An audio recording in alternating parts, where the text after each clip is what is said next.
Salut à tous, on se retrouve pour l'épisode 2849 du Zap Image. On commence aujourd'hui en ce vendredi 15 mars avec des anniversaires.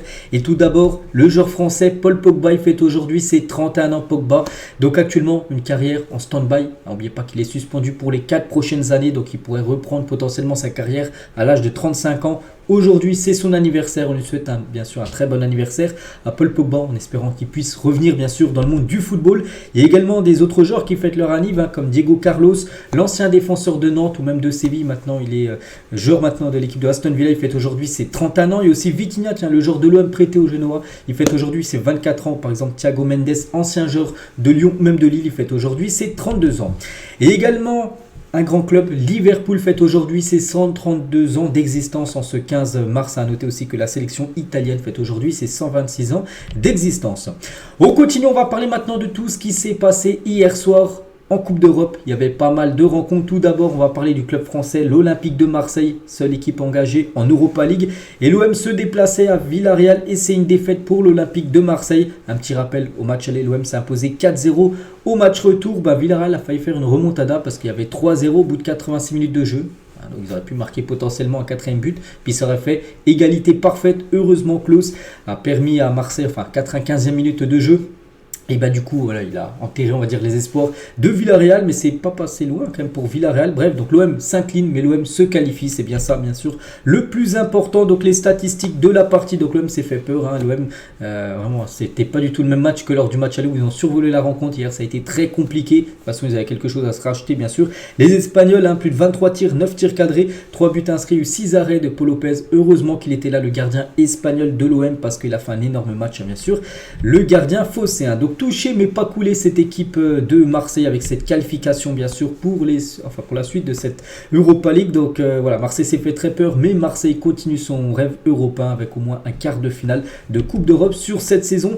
Et la une du journal L'équipe aujourd'hui, de grosse chaleur avant le printemps. Donc l'OM a dû attendre les dernières minutes et un but de Jonathan Klose pour assurer sa qualification. Donc avec le PSG en Ligue des Champions et Lille en Ligue Europa Conférence, 3 clubs français disputeront les quarts de finale dont le tirage a lieu aujourd'hui. On en parlera bien sûr tout à l'heure. Toujours sur ce match, on va parler de Klose, buteur. Et on peut voir qu'il a fait la célébration clim, parce que là, ça sentait, c'est pas que ça sentait mauvais, mais voilà, on jouait, c'était sur un fil pour Marseille, parce qu'il y avait 3-0 pour Villarreal.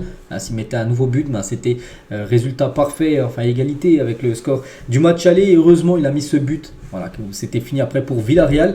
Et regardez quand Jonathan Klose explique à sa femme sa célébration de la clim, parce que sa femme n'a pas compris. Donc bébé, tu peux m'expliquer ta célébration, il faisait froid à Villarreal. Et Jonathan, donc, son homme, il a dit non mon cœur, en fait, quand c'est un match chaud et que tu éteins tous les espoirs adverses, on dit t'as mis une clim. Voilà en gros pourquoi il a fait cette célébration. Et il expliquait tout simplement à sa copine. Toujours sur ce match et toujours avec le but de Jonathan Klose, c'est son deuxième but cette saison en Coupe d'Europe, pas mal, mais pas que je crois les co-meilleurs passeurs de l'Europa League.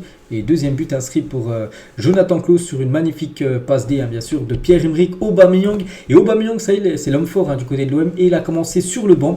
Donc Gasset, il a dit Aubameyang sur le banc. Je n'ai pas mis Aubameyang sur le banc par plaisir. Je l'ai trouvé fatigué à l'entraînement hier. C'est un joueur qu'il ne faut pas perdre. Donc voilà, il ne voulait pas prendre de risques. Et c'est pour ça qu'il a préféré lui donner un peu de repos lors de cette rencontre. Bon, il est rentré très rapidement dans le match parce que ça se passait pas super bien pour Marseille. Puis voilà, il a été décisif avec une passe D. Aubameyang, certainement le meilleur joueur de l'OM sur cette saison.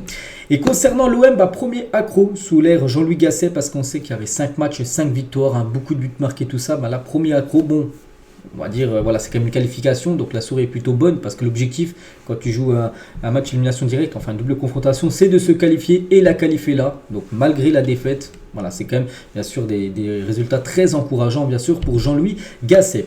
L'OM peut le remercier ce soir, je l'ai dit tout à l'heure, 9 tirs cadrés pour Villarreal, 3 buts marqués, donc 6 arrêts, c'est-à-dire de Paul Lopez qui a été exceptionnel lors de cette rencontre.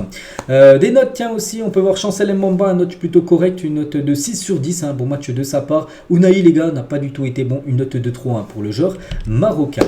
Marcelino, le coach de Villarreal, donc lui, il estime avoir écrasé l'Olympique de Marseille hier, il a dit aujourd'hui, il y avait une équipe qui était bien supérieure à l'autre et qui, en termes de football, a écrasé son adversaire. Il a dit ça à la fin du match.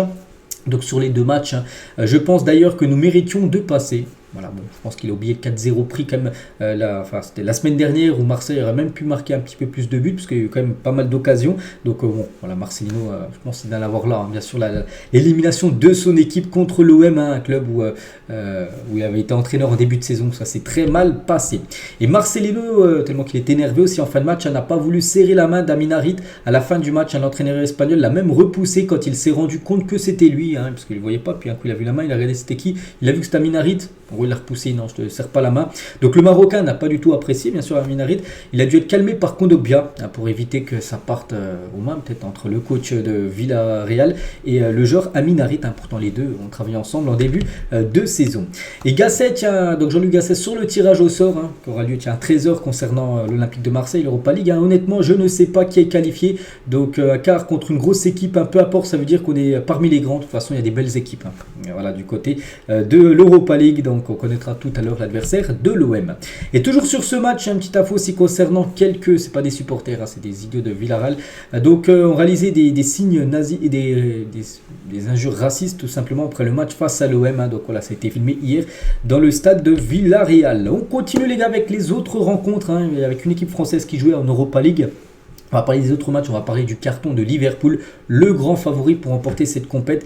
Il joue contre le Sparta Prague et victoire 6-1 pour Liverpool. Il y a eu une victoire 5-1 au match aller. Vous faites le calcul pour le score cumulé, c'est 11-2 au score cumulé pour Liverpool, incroyable. Bon bref, ça a été festival à Nunez, Salah, Gakpo, Szoboszlai, même doublé de Gakpo. Voilà. Liverpool tout simplement trop fort. Donc 21 tirs, 12 tirs cadrés. La moitié des tirs cadrés ont fini au fond des filets avec 6 buts marqués hein, sur 12 tirs cadrés. Bon, ça a été le festival de Liverpool. Et comme je vous l'ai dit les gars, Liverpool 11-2 au score cumulé. C'est quand même exceptionnel bien sûr cette équipe. Et il y avait déjà quand même 4-0 au bout de 14 minutes de jeu. 7e, 8e, 10e, 14e minute de jeu. Bah, ça a été les 4 buts inscrits. Enfin les minutes des 4 buts inscrits par Liverpool. Voilà, ça a été un festival, un match. On peut dire à sens unique et le premier buteur. Parce qu'il y a eu 6 buts marqués. Le premier buteur côté Liverpool, bah c'est lui, c'est Darwin Nunez hein. Et saison vraiment très correcte hein, pour lui, 17 buts et 11 passes D en 40 matchs, toutes compétitions confondues, vraiment une très belle saison hein, pour l'ancien joueur du Benfica. Salah a été également buteur record. Mohamed Salah est devenu le premier joueur de l'histoire de Liverpool à marquer plus de 20 buts sur 7 saisons consécutives. Voilà pourquoi c'est un grand joueur, c'est parce qu'il est régulier saison après saison. Déjà 20 buts, c'est son 20e but, toute compétition confondue, inscrit cette saison. Donc là 20 là, la saison dernière c'était 30, 31, 31, 30, enfin 23, 27, 44. Donc là il reste encore pas mal de matchs, là on a 20. Après, je ne sais pas, à peu près une quinzaine de matchs. Hein. Si on prend la Première Ligue, l'Europa League, vu qu'ils sont encore qualifiés, il y a la FA Cup, ils sont encore qualifiés également dans cette compète. Donc, une quinzaine de matchs. Donc, on pense qu'il va encore marquer. Donc, il pourrait revenir bien sûr sur les chiffres hein, des années précédentes. Hein. Et 41 buts plus passes décisives en 39 matchs hein, pour Mohamed Salah. Toute compétition confondue. On prend ses stats avec Liverpool, mais aussi avec l'Égypte hein, sur cette saison. Hein. Donc, voilà. Quel joueur, hein, bien sûr. Ce joueur, Mohamed Salah. On continue, on va parler de Leverkusen. Donc, eux, vraiment, ils ont eu très très chaud. Vous savez, tous les week-ends, le lundi, quand je fais le débrief des champions, on parle là. Voilà, Leverkusen, encore pas perdu, pas perdu. Mais hier, c'est pas ça, rien qu'ils s'inclinent, mais ils ont gagné le match. Hein. C'est fou. C'est fou cette équipe. Hein. Donc, Karabag, souvenez-vous, au match aller, Karabag menait 2-0. Leverkusen a arraché le 2 partout et hier ça a été exactement la même chose. Karabag menait 2-0 à Leverkusen à la 71e minute de jeu. Il restait 20 minutes et ça sentait très bon pour Karabag. Frimpong donne de l'espoir à Leverkusen, encore Frimpong, encore le latéral droit, buteur, c'est fou. Et à la 91e minute de jeu, il y avait toujours 2-1 pour Karabag. Puis après ça a été le festival Patrick Schick, 92e et 97e minute de jeu. Incroyable, hein. Bien sûr l'équipe de Leverkusen. Donc 33 tirs, 8 tirs cadrés, 3 buts inscrits. Karabag, c'est pas ça, rien. Donc score cumulé 5-4 pour le Bayer Leverkusen. Vraiment qui a galéré hein, contre cette équipe qui évolue dans le championnat de l'Azerbaïdjan. Voilà, cette équipe de Karabag. Donc bon, moi ce que je retiens, c'est que Leverkusen, de nouveau un match sans perdre. Et c'est incroyable. Donc voilà, aussi le fait de jeu, c'est que Karabag a pris un rouge. Avec un joueur en moins et ils ont marqué 10 minutes après avec le joueur en moins, mais après ça a été compliqué parce que là c'était attaque-défense bien sûr de Leverkusen, puis comme j'ai dit ils ont réussi à faire le comeback et même à gagner le match grâce à Patrick Schick hein. Donc regardez Xabi Alonso quand il y avait 2-0 hein, et voilà, il restait à peu près une vingtaine de minutes, il savait que là ça sentait pas bon pour lui hein. Puis du coup voilà, ça a été le comeback hein. Regardez le 2 partout, puis le 3-2 de Patrick Schick hein. Bien sûr il est parti dans le public à fêter ça avec les supporters du Bayer Leverkusen, donc le héros tout simplement de cette équipe hein, 93 et 97e minute de jeu, le double buteur Patrick Schick, et bien sûr ça fait les affaires hein, de Xabi Alonso qui continue bien sûr dans cette compétition. Et bien sûr, on parle de Liverpool, les grands favoris, mais ouais, une autre équipe favorite, c'est eux, hein, bien évidemment. Ils peuvent aller au bout. Hein. Et les pistons magiques du Bayer Leverkusen, donc Grimaldo n'a pas été buteur, mais passeur D. Hein. Donc 14 buts et 11 passes D. Et Frimpong, les gars, c'est 12 buts et 10 passes D, dont un but hier. Frimpong, le but de l'espoir. Hein. Incroyable, hein. Latéral droit et latéral gauche. Regardez-moi ces stats qu'ils ont. C'est tout simplement exceptionnel. Et du coup, un nouveau match sans perdre. Et du coup, c'est le 37e match d'affilée. Mais quelle équipe va réussir à les faire tomber? On ne sait pas. On ne sait pas, on verra, mais c'est vrai que c'est encore une victoire pour eux. Enfin, c'est surtout pas un D, il n'y a pas de D les gars dans cette liste. Hein. C'est depuis le premier match depuis août, hein, regardez. C'est incroyable ce qu'ils sont en train de réaliser. On va parler de l'AC Milan. Donc l'AC Milan, après avoir éliminé Rennes hein, au tour précédent, en 16e de finale, il joue contre le Slavia Prague. Bon, ça c'est très bien passé bien sûr pour Milan qui s'est imposé 3-1 lors de ce match. Hein, ils avaient déjà gagné au match aller. Donc score cumulé 7-1 pour l'équipe de l'AC Milan. Sans souci, un peu Pulisic, Loftus-Cheek et un magnifique but de Raphaël Leao. Hein, donc les trois buteurs côté AC Milan. Donc Leao, regardez hein, sur la photo de là au-dessus où c'est un tour en rouge, il envoie une grosse frappe qui part en pleine lucarne, dans la lucarne opposée. Magnifique but bien sûr de Leao. Et du coup victoire 3-1, juste le gros coup dur pour l'AC Milan et aussi pour l'équipe de France. C'est Mike Maignan qui a dû céder sa place à la 21e minute de jeu. Hein, un gros coup dur. Et il a été blessé, il a essayé de remettre les gants, essayé de continuer, ça n'a pas pu. Hein, il s'est remis au sol et du coup il a été remplacé, c'est pas du tout une bonne nouvelle pour Milan aussi pour l'équipe de France parce que là dans une dizaine de jours il y a 2 matchs des Bleus, bon c'est vrai certes 2 matchs amicaux mais voilà Mike Maignan c'est quand même le gardien numéro 1 de l'équipe de France donc il y a des chances hein, qu'il soit forfait pour ce rassemblement. Brighton contre l'AS Roma. Brighton s'est imposé 1-0, donc au score cumulé 4-1 pour l'AS Roma. L'AS Roma a mis un 4-0 à Brighton lors du match aller. Donc du coup, malgré que l'AS Roma s'est incliné, c'est bien... malgré que Brighton s'est imposé, c'est bien l'AS Roma qui se qualifie. Hein, donc Danny Welbeck, l'unique buteur du match, mais ça n'a pas suffi pour Brighton. Hein, mais pas Brighton a fini premier du groupe dans l'OM. Mais eux sont éliminés, alors que Marseille a fini deuxième. Eux poursuivent bien sûr. En Europa League, hein, il y a aussi l'Atalanta Bergame contre le Sporting. Victoire 2-1 de l'Atalanta, score cumulé 3-2. Il y a eu un partout match aller. Donc du coup là il y a eu un vainqueur. Donc du coup l'Atalanta Bergame élimine le Sporting qui est actuellement leader hein, du championnat portugais. C'est fini pour eux. Donc l'Atalanta continue son parcours européen. On peut voir les stats, ça a été très serré. Regardez, il n'y a pas eu beaucoup de tirs. 5 tirs cadrés pour l'Atalanta, 4 tirs cadrés pour le Sporting. Et c'est tourné en faveur de l'Atalanta Bergame. West Ham contre Fribourg. Fribourg qui avait éliminé Lens, on se souvient lors du tour précédent. Cette fois-ci ça a été trop compliqué pour eux. Pourtant ils ont gagné 1-0 hein, Fribourg lors du match aller. Mais ils en ont pris 5 à West Ham hier. Et du coup West Ham score cumulé 5-1. Et du coup, West Ham se qualifie. À noter que Paqueta a été buteur et aussi Mohamed Kudus. Donc, les stats tout d'abord. Et Mohamed efficace, un 6 tirs cadrés. West Ham 5 buts. Hein. Il y a eu seulement un arrêt du gardien de Fribourg hein, qui n'a pas fait un super match. Et Mohamed Kudus, les gars, doublé pour lui, hein, pour l'attaquant ghanéen. Donc, grosse partie, bien sûr, de sa part. Les Glasgow Rangers contre le Benfica au match aller. Il y avait eu 2 partout. Donc, tout restait jouable hein, pour les deux équipes. Et surtout, le Benfica est parti s'imposer au Glasgow où c'est toujours un public très chaud. Et du coup, le Benfica continue après avoir éliminé Toulouse, pas éliminé à cette équipe écossaise. Donc les stats de la partie, donc voilà, j'ai parlé de toutes les rencontres, les 8e de finale de cette Europa League. Donc du coup, on peut voir tous les résultats. Donc quasiment tous les grands favoris sont passés. Hein, Liverpool, Leverkusen, je sais pas, le Benfica était quand même favori face aux Glasgow Rangers ou même, voilà, toutes les équipes, on va dire, les grands sont passés. Donc le meilleur joueur, ça, parmi ces 4-là, qui sera le réélu entre Salah, Kudus, Patrick Schick et Leao. Bon, moi j'ai mon idée en tête, hein, je pense à Patrick Schick, avec le doublé qu'il a marqué en fin de match, où Leverkusen était éliminé et puis il se qualifie grâce à son doublé. Ça l'a mis un but, Leao a mis un but, Kudus a mis un doublé, mais je pense qu'avec, vu la scénario du fin de match, hein, Patrick Schick sera certainement le meilleur joueur de cette semaine en Europa League. Et du coup, on connaît les 8 équipes qualifiées pour les quarts de finale de cette Europa League. Donc, il y a des belles équipes, il y a des équipes niveau des fois Ligue des Champions, bien sûr, Liverpool, hein, AC Milan, tout ça, c'est du très très lourd. Hein. Donc pour Marseille, ça sera du lourd. Bon, il y a des équipes, je pense qu'il faut éviter. Hein, je pense qu'il faut éviter absolument Liverpool. Hein, pour moi, c'est l'équipe, je pense qu'il faut absolument éviter. Après, il y a des équipes que Marseille, bien sûr, peut taper. Hein, West Ham, Atalanta, Benfica, tout ça, Marseille, j'en sûr, il y aura totalement les chances hein, concernant ces équipes-là. Donc voilà, concernant ces équipes. Et voilà, le pire tirage pour l'OM à Liverpool, Leverkusen ou AC Milan, plus de 7000 votes hein, sur le Twitter BFootball et la plupart. Hein, voilà, donc moi je pense que les Liverpool, même si Leverkusen, les gars, ils sont enfin ils ont toujours pas perdu cette saison. Pour moi, Liverpool, hein, c'est quand même les gros cadors de cette Europa League. Donc on verra le tirage au sort, 13h hein, pour cette compétition. Concernant l'Europa Conference League, donc il y avait Lille hein, qui jouait contre Sturm Graz. Donc Lille avait gagné 3-0 au match aller. Donc le match retour, petite désillusion parce qu'ils n'ont pas gagné. Après le 3-0 la semaine dernière, ils auraient dû gagné. Bon bref, un partout, score cumulé 4-1 pour l'équipe de Lille, du coup qui se qualifie également pour les quarts de finale. Félicitations au LOSC qui est qualifié pour cette compète, et les Dogs voyagent enfin en quart parce que jamais ils avaient atteint un quart de finale après 6 éliminations, 8e de finale, n'importe quelle compétition, que ce soit Ligue des Champions, Europa League, peu importe. 6 fois ils avaient été éliminés en 8e de finale. Pour la première fois de leur histoire, ils atteignent un quart de finale d'une coupe européenne. Bon, c'est l'Europa Conference League, on va dire la plus petite coupe d'Europe, mais ça reste une coupe d'Europe. Donc félicitations à Lille, et Lille, ça peut aller au bout quand on voit les équipes qui restent. Bon, il y a peut-être Aston Villa qui est en grosse équipe, mais voilà, Lille, je pense, avec des bons tirages, ils peuvent aller au bout, bien sûr, et viser pourquoi pas une finale de cette compétition. Et Rémi Cabella, il a dit la Conference League, il y a de belles équipes, mais on va tout faire pour.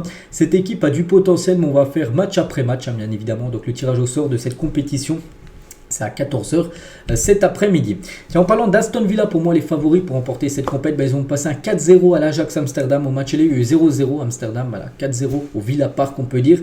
Pourtant, ils en ont pris 4, Aston Villa. Ils avaient perdu 4-0 il y a quelques jours contre Tottenham à domicile.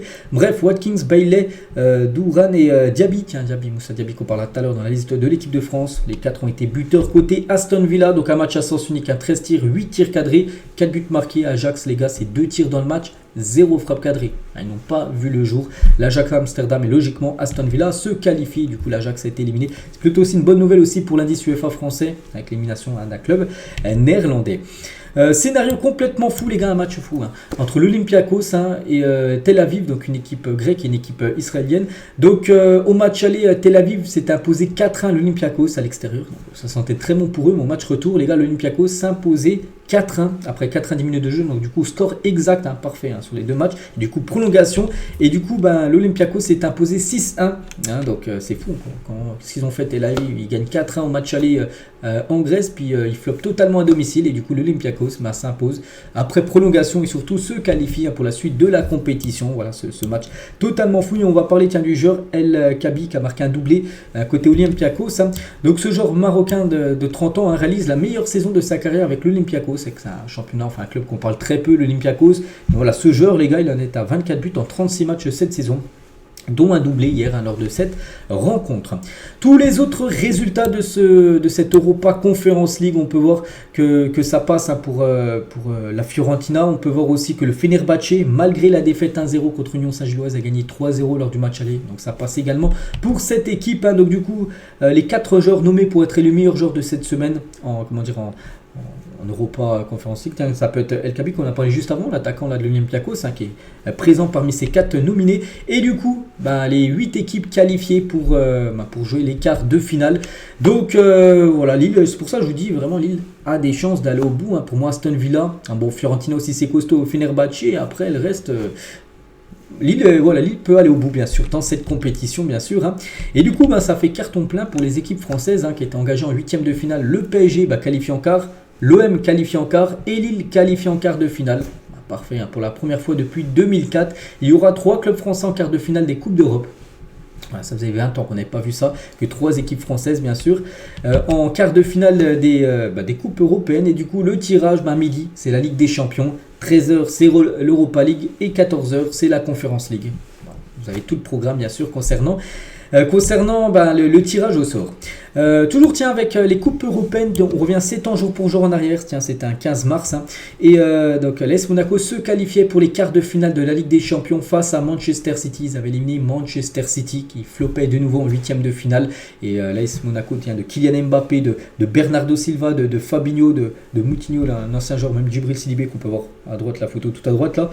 Et se qualifier pour les quarts de finale. Ils avaient atteint les demi-finales. Ils avaient perdu contre la Juventus Turin. Le programme aujourd'hui, donc là on parle plus de Coupe d'Europe mais de championnat, le dernier match de championnat pour les grosses ligues avant de partir pour la plupart des joueurs en sélection, parce que là c'est la trêve internationale la semaine prochaine. De Cologne-Leipzig ce soir à 20h30, Real Sociedad contre Cadix, il y aura aussi Empoli-Bologne et Lyon se déplace à Toulouse ce soir à 21h pour un match de Ligue 1. Et concernant ce match, bonne nouvelle côté toulousain, pourquoi? Parce qu'absent depuis 6 mois, Zakaria Aboukal, un joueur marocain, est dans le groupe du TFC qui accueille Lyon ce vendredi. Et ce joueur, il avait été opéré du genou droit droit en septembre dernier. Longue blessure, bien sûr, grave blessure et longue blessure. Et du coup, il est dans le groupe. On peut voir voilà, son nom qui est inscrit. Donc voilà, sur une bonne nouvelle, bien sûr, quand un joueur blessé de longue date revient bien évidemment à la compétition. On va parler maintenant de la liste de Didier Deschamps. Elle a été dévoilée hier à 14 h. On va revenir sur tout ce qu'il y a à dire sur cette liste. Donc tout d'abord pour 2 matchs contre l'Allemagne, ça sera le samedi 23 mars, donc c'est la semaine prochaine.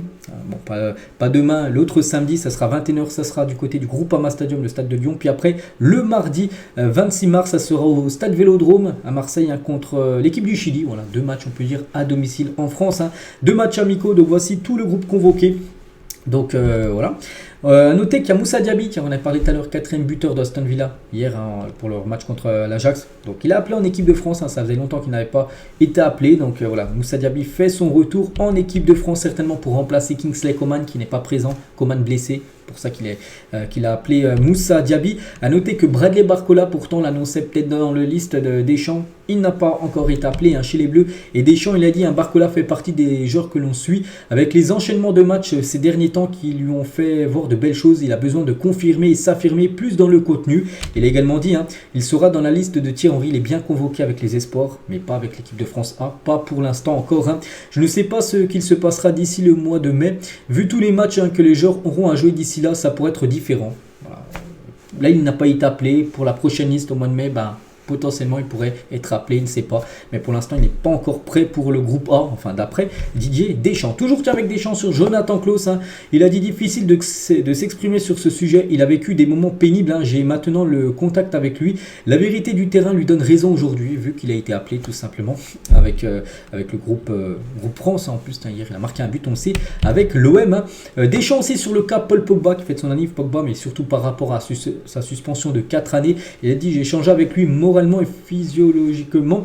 Ça a été un gros coup dur pour lui d'apprendre que pendant 4 ans il ne pourra pas jouer au foot. Il va mettre toute sa force à se défendre. Le jugement était très lourd à encaisser après tout ce qu'il a vécu. Je n'aime pas avoir de position catégorique. Voilà ce qu'il a pu dire sur Paul Pogba.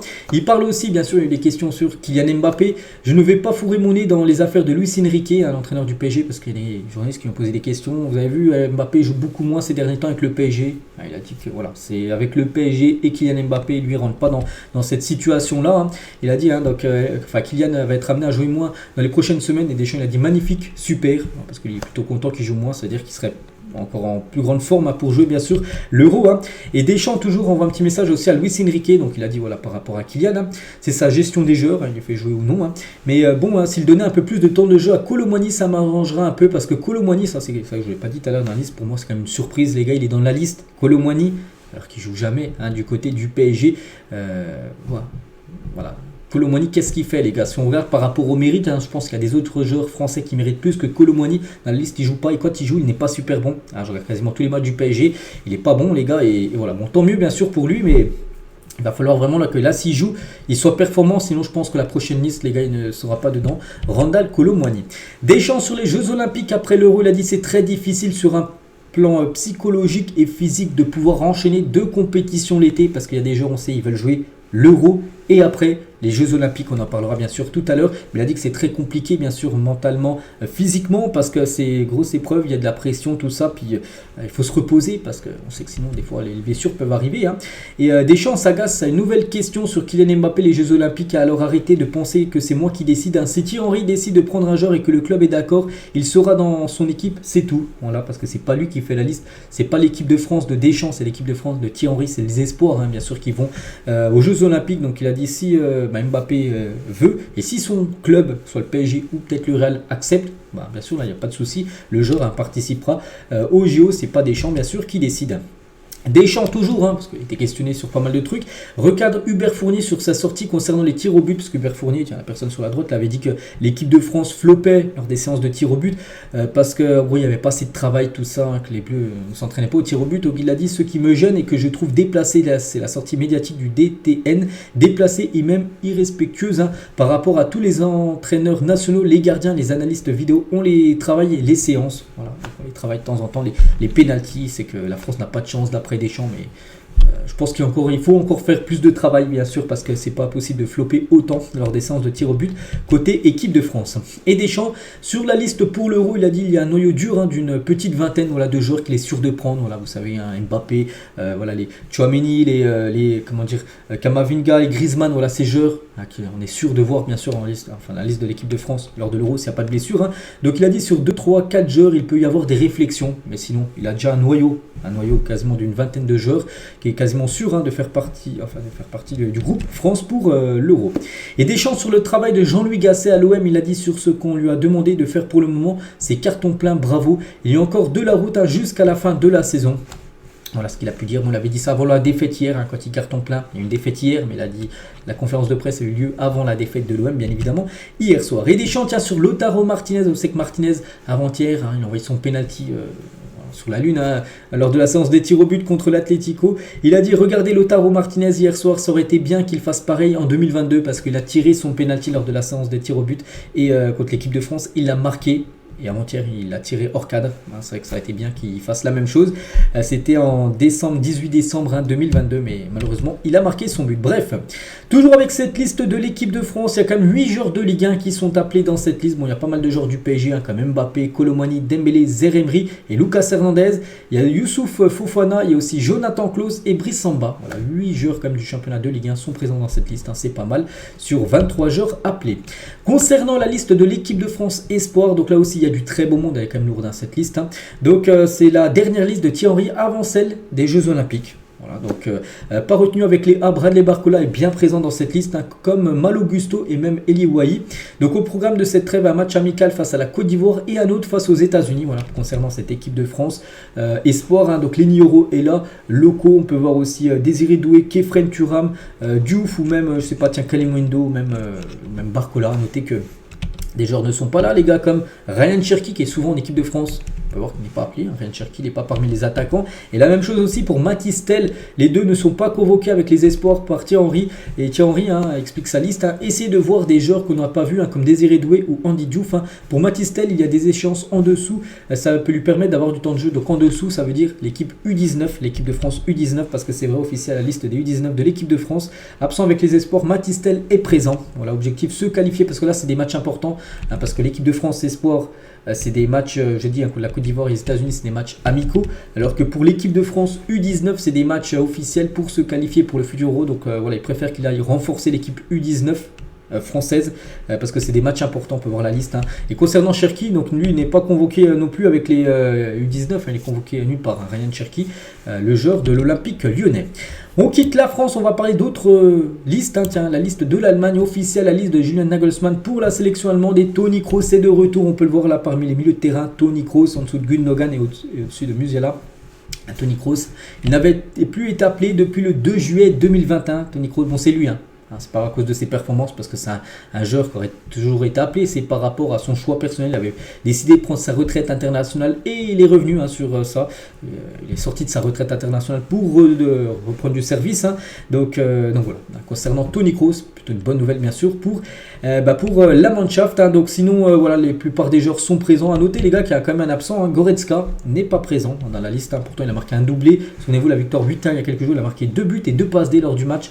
Il n'est pas présent. Le joueur du Bayern Munich. Du côté de l'Angleterre, pour 2 prochains matchs en Angleterre, ils vont jouer contre la Belgique et contre le Brésil. 2 matchs amicaux là, au programme. Donc voici tout le groupe convoqué. Donc Jude Bellingham est bien sûr présent. On peut voir aussi Rashford, on peut voir Watkins, on peut voir Ivan Toney, Bukayo Saka, Riken. Elle est impressionnante quand même, cette sélection anglaise.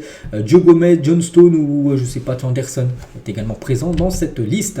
Du côté de la Suisse, la liste de la Suisse pour le rassemblement de mars. Première sélection pour le milieu toulousain Vincent Siro, un joueur que ceux qui suivent un petit peu la Ligue 1 savent que c'est un très bon joueur. Il est présent dans cette liste et il y a quand même pas mal de joueurs de Ligue 1. 6 joueurs de Ligue 1 sont appelés pour l'équipe suisse, pour 2 matchs au programme, le Danemark et l'Irlande pour la sélection suisse. On continue et on finit les gars cet épisode aujourd'hui avec le Real Madrid. Ils ont sorti un communiqué, ils ont écrit à la FFF, Fédération Française de Football, pour la prévenir qu'aucun de ces joueurs ne sera autorisé à disputer les Jeux Olympiques cet été. Donc le Real Madrid ne veut pas libérer ces joueurs pour les JO, que ça soit Tchouaméni, que ça soit Camavinga. Pourtant, il y avait une équipe probable, hein. Et Camavinga aurait pu être dedans, même pas considéré pour un joueur de plus de 23 ans, parce que Camavinga a en dessous de 23 ans. Et en gros, le Real Madrid refuse tout simplement que Camavinga dispute ces Jeux Olympiques. Donc on pense aussi, donc voilà, Tchouaméni, Camavinga, Ferland Mendy, mais on pense aussi aux futurs joueurs qui pourraient débarquer au Real. Et vous savez de qui je parle, de Kylian Mbappé, les gars. Donc ce qui veut dire qu'en gros, si Mbappé va du côté du Real Madrid, le Real Madrid refusera qu'il aille jouer les Jeux Olympiques avec l'équipe de France. J'ai déjà parlé hier, donc ça sentait pas bon. Et c'est vrai que ça sent vraiment pas bon pour Kylian Mbappé. Il avait ouvertement dit, tiens, il y a à peu près, je sais pas, 2 mois, il y avait un envoyé spécial sur France 2. Il avait dit, oui, je veux jouer les Jeux Olympiques si mon club, où il jouera, PSG ou Real, est d'accord, je veux jouer ces JO. En plus, c'est en France, hein, c'est unique, hein, parce que ça ne se représentera pas pour lui. Et voilà, donc il ne devrait pas jouer ces JO. Hein. Pourquoi? Parce qu'en interdisant à ces joueurs de faire les JO après avoir joué l'Euro ou la Copa América, le Real Madrid souhaite éviter de faire une Pedri, parce que Pedri en 2021, donc il avait joué l'Euro avec l'Espagne. En plus, ça avait été une non-compétition avec des matchs en plus. L'Espagne, à chaque fois, je crois qu'ils étaient allés en prolongation. Hein, il jouait tous les matchs, hein, il avait joué tous les matchs avec les prolongations 120 minutes de jeu. Hein, puis voilà, je crois qu'ils avaient échoué en demi-finale, donc il a fait une longue compétition. Et ensuite, il a enchaîné avec les Jeux Olympiques Pedri.